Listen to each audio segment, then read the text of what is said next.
السلام عليكم ورحمة الله وبركاته أعزائي المشاهدين من قناة الإمبراطورية المغربية الشريفة، أحييكم دائما. اليوم غادي نعلق على هذه الحرب اللي كانت ما بين الكيان الصهيوني وما بين إيران الصفوية الشيعية المجوسية. كاين بزاف ديال الناس ما عارفين والو على إيران وعلى الشيعة الاثنا عشرية. بحال اليهود دابا بين العقيدة ديالهم وبين الكره ديالهم الإسلام والمسلمين، باين بأن اليهود ضد الإسلام وضد المسلمين. وحتى دابا ما هادشي وباين حتى على هادشي اللي كيديروا حتى على الإخوان ديالنا في فلسطين، وباين المشروع ديالهم التوسعي. المهم المشروع الكيان الصهيوني باين، والكره ديالو للإسلام والمسلمين باين، ولكن ديال الشيعة الاثنا عشرية حتى واحد ما عارفو. ولكن لأن الشيعي الاثنا عشري كيجيك قال الله وقال الرسول، وكيتخبى بهذا القناع هذا. ولكن فاش كتمشي للعقيدة ديالهم كتلقاوهم كيصبوا الصحابة وكيصبوا أمهات المؤمنين أزواج رسول الله صلى الله عليه وسلم، وكيطعنوا في الرسول صلى الله عليه وسلم وكيوصفوه بالديوث، حاشا ولله. وكيوصفوا سيدنا علي ابن أبي طالب بأنه ديوث حتى هو، وحاشا ولله. كاين حتى في الكتب ديالهم هادشي كاع، كاين اللي كان في العقيدة ديالهم، وكاين في الكتب ديالهم. منهم بحار الأنوار لمحمد باقر المجلسي. كاين في أصول الكافي اللي هو محمد بن يعقوب الكليني. هو صحيح البخاري عندهم هما. هذا كتاب أصول الكافي بحال عندهم، بحال بحال البخاري عندنا حنا. وكاين كشف الغطاء، كتاب كشف الغطاء، نهج البلاغة، ما لا يحضره الفقيه. بزاف ديال الكتب اللي هما فيهم غير الجراثيم والميكروبات ضد الصحابة رضوان الله تعالى عنهم، وضد الرسول صلى الله عليه وسلم، وضد أمهات المؤمنين، ولا سيما السيدة عائشة والسيدة حفصة أمهات المؤمنين رضوان الله تعالى عنهن أجمعين. المهم هذه الحرب اللي كانت بيناتهم دابا ما بين الكيان الصهيوني وما بين إيران الشيعية المجوسية، واش كانت على فلسطين ولا على غزة؟ لا، وإنما هذه الحرب كاينة ما بين كانت ردا على ما قامت به ما قام به الكيان الصهيوني ضد إيران المجوسية الشيعية لغرض ما أو لمصلحة ما بينهم. حيث كان المنافسة بيناتهم. عاهدوا الإيرانيين كيوجدوا باش يصنعوا النووي، واليهود الكيان الصهيوني ما بغاش اللي ينافسوا على هذا المشروع هذا، وناط الحرب بيناتهم. اما عمرهم ما عندهم غرض لا بفلسطين ولا بغزة ولا حتى بالشعب الفلسطيني. ما كتهمهم لا غزة ولا فلسطين ولا حتى الشعب الفلسطيني. وإنما كيهمهم غير المشروع اللي كان. هذا المشروع هذا كاين المنافسة، كاين نفس الشيء. ما بغاوش إيران تصنع النووي، تبدا في صنع الرؤوس الحربية النووية، وداك الشيء اللي مناش خايف الكيان الصهيوني، وداك الشيء علاش كانت الحرب بيناتهم. وكاين بزاف ديال الناس عندنا في البلاد هنا، حتى في المغرب هنا، كيساندوا ايران وما عارفينش الخبث ديال ايران بأن إيران اللي قتلت الملايين من أهل السنة والجماعة في العراق، وصدر الحلوف أو الخنزير علي السيستاني فتوى ضد باش حتى واحد ما يهز السلاح. دار فتوى بلاش حتى واحد ما يهز السلاح في وجه الامريكان ضد الامريكان، واللي حارب الامريكان في العراق هم اهل السنه والجماعه، وطعنوهم الشيعه. هذه الميليشيات الشيعيه طعنوا اهل السنه والجماعه في الظهر، وتعاونوا مع الاحتلال الامريكي وبداو كيقتلوا اهل السنه والجماعه. وتم كان فين تعدم الرئيس صدام حسين رحمه الله عليه بالخيانه ديال الشيعه اللي عنده الداخل، وهما اللي باعوه للامريكيين، وهما اللي عدموه كما داروا بحفيظ الرسول صلى الله عليه وسلم، كما داروا الأجداد ديالهم بحفيظ الرسول صلى الله عليه وسلم، وهو سيدنا الحسين ابن علي ابن أبي طالب من فاطمة الزهراء بنت رسول الله صلى الله عليه وسلم. من بعد ما صيفطوا له الرسالة وجا عندهم حتى الكوفة، وفي الآخر عطوه بالظهر وسلموه لعبيد الله بن زياد، وتقتل سيدنا الحسين بن علي رضوان الله تعالى عليه. هذا بحال كيما وقع للرئيس القائد صدام حسين رحمة الله عليه. وكما شفنا دابا وقع حتى في سوريا تقتلوا للأسف الملايين من السوريين، من الشعب السوري الشقيق، منهم الأطفال والشيوخ والنساء والشباب. للأسف تقتلوا بالبراميل المتفجرات وبالصواريخ وشتى أنواع الأسلحة الكيميائية. هذه كتعطي إيران المجرم بشار الأسد، المجرم القاتل بشار الأسد، وعلى يد الميليشيات الإرهابية اللي كيتزعمها المقبور حسن نصر الله لعنة الله عليه حتى ولو هو في قبره. وكاين حتى المعممين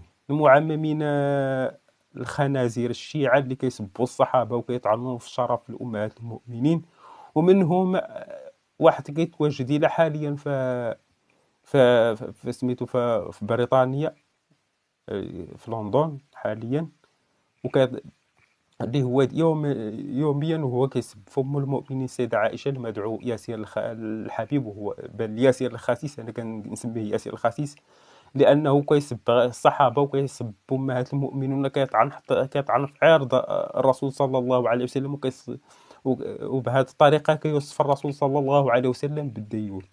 نشوفوا هذا الفيديو لهذا الخنزير الحقير ديال ياسر الحبيب، ونعاود نرجع باذن الله تعالى. تأتي تتصل علينا دائما: لماذا تسبون الصحابة؟ لماذا تسبون العشرة المبشرة؟ يا ابن الحلال، ليسوا بعشرة مبشرة. تقول لي كيف؟ حديث صحيح. أقول لك هؤلاء كذبة، لا وثاقة لهم، لا صدق لهم. تريدني أن أقتنع برواية البخاري والبخاري كذاب مدلس محرف للروايات؟ كيف يمكن أن أقتنع بروايتي؟ أنا أقتنع بالطريق الذي جاءني عن أئمة أهل البيت عن رسول الله صلى الله عليه وآله. هناك أفتش في روايات أئمة أهل البيت عن رسول الله، هل هنالك عشرة مبشرة بالجنة؟ لا يوجد، كذب. المبشرون بالجنة أناس آخرون هم الذين بشروا بالجنة.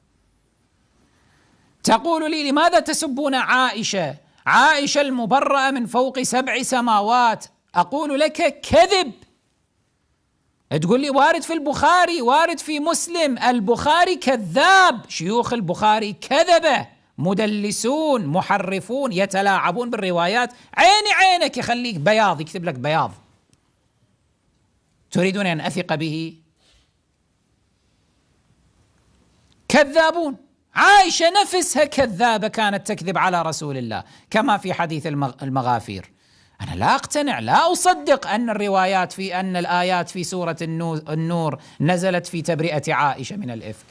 أنا أبحث في روايات أئمة أهل البيت ماذا قالوا، هم أعرف. أئمة أهل البيت لا يكذبون، لا يدلسون، لا يحرفون. بحثت في رواياتهم وجدت أنهم يقولون أن التي نزلت فيها آيات سورة النور ببراءتها من الإفك هي السيدة ماريا القبطية عليها السلام. وهو أصدق، يعني لما واحد يحلل الموقف يقول هذا أصدق. لماذا؟ أولا لأن الروايات هذه عن طريق أهل البيت.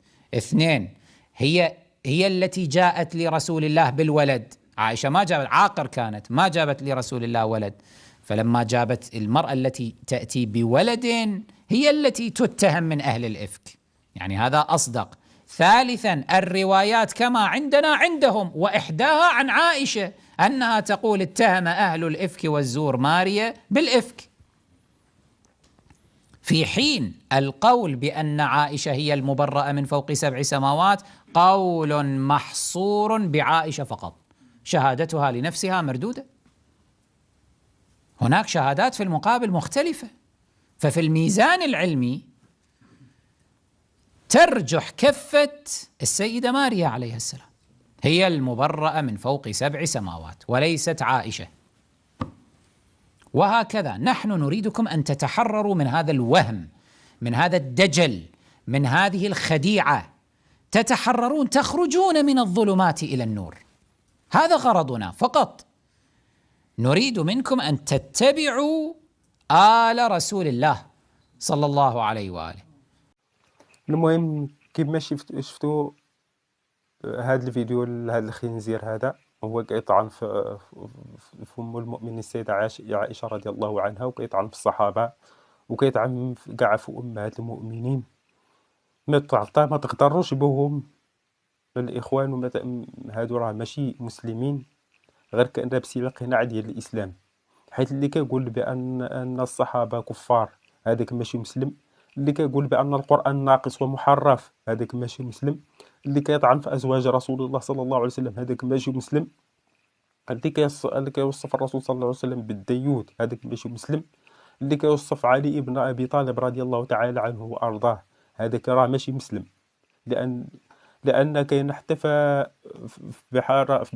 كتاب بحار الانوار ان سلمان الفارسي دخل عن فاطمه الزهراء وهي عاريه، وكاين بزاف د الكتب ديالهم فيهم غير الجراثيم والميكروبات. واش كاين شي واحد غادي يصيفط راجل اجنبي لدارو ومرتو عريانه؟ ما كاينش.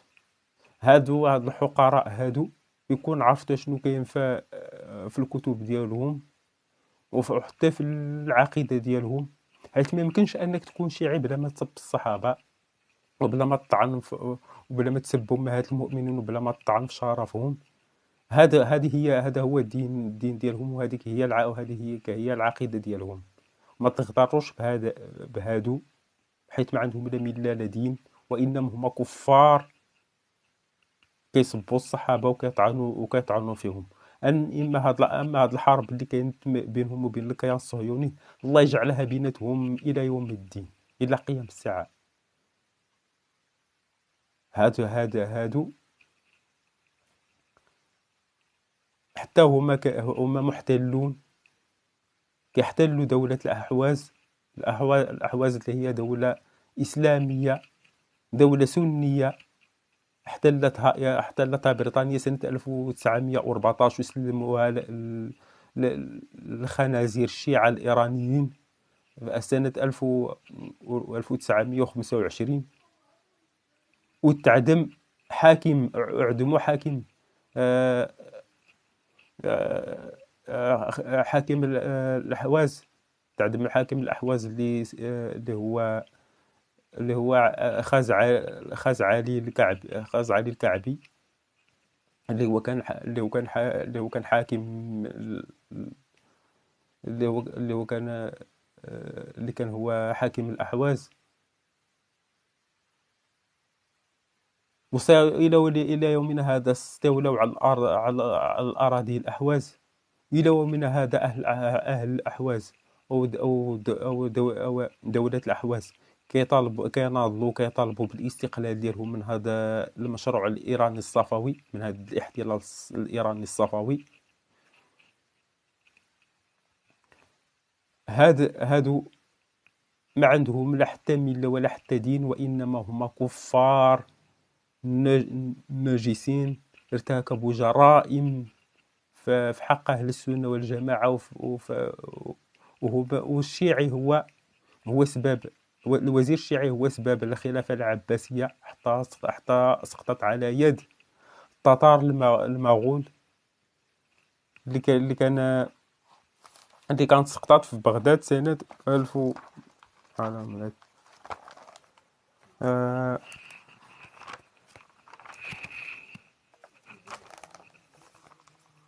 1200 اللي سقطت سنة 1258 ميلادية على يد المغول بسبب وزير شيعي المدعو ابن علقمي، وهو شيعي حقير،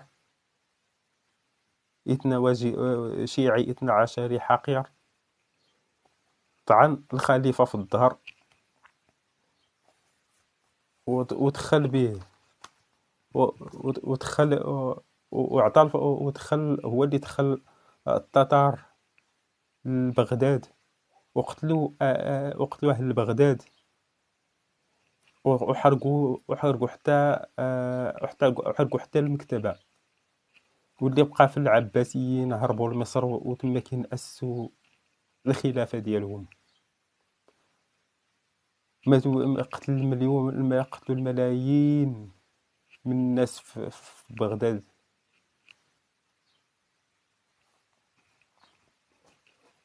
وتقتل الخليفة بسبب الوزير الشيعي المدعو ابن العلقمي. باش تعرفوا الإخوان أن هاد الشيعة الروافض هم خبثاء، هم غدارين. كيجيك باسم الإسلام وكيدير القناع ديال الإسلام، ولكن ديما الخنجر المسموم كاين في يديه. وقت ما فاش كتعطيه بظهرك كيطعنك، وقت ما لقى الفرصة ما كيفلتهاش إلا وكيطعنك. ما تغترش بهم، ما تدعمهمش، سواء تحاربهم مع الكيان الصهيوني أو تحاربهم مع شي دولة أخرى. غير يفوتوا المسلمين السنة يتحاربوا مع من بغاو، يتحاربوا مع الكيان الصهيوني ولا يتحاربوا مع من بغاو. وكنتمنى أعزائي المشاهدين تدعموا هذه القناة ديالنا، حيت يلا حنا بادين. تدعمونا وتشتركوا في القناة وتضغطوا على زر الإعجاب باش يوصلكم كل جديد، وبارطاجيو هذا الفيديو هذا، بارطاجيوه باش ينتشر باش يوصلكم كل جديد. والسلام عليكم ورحمة الله وبركاته.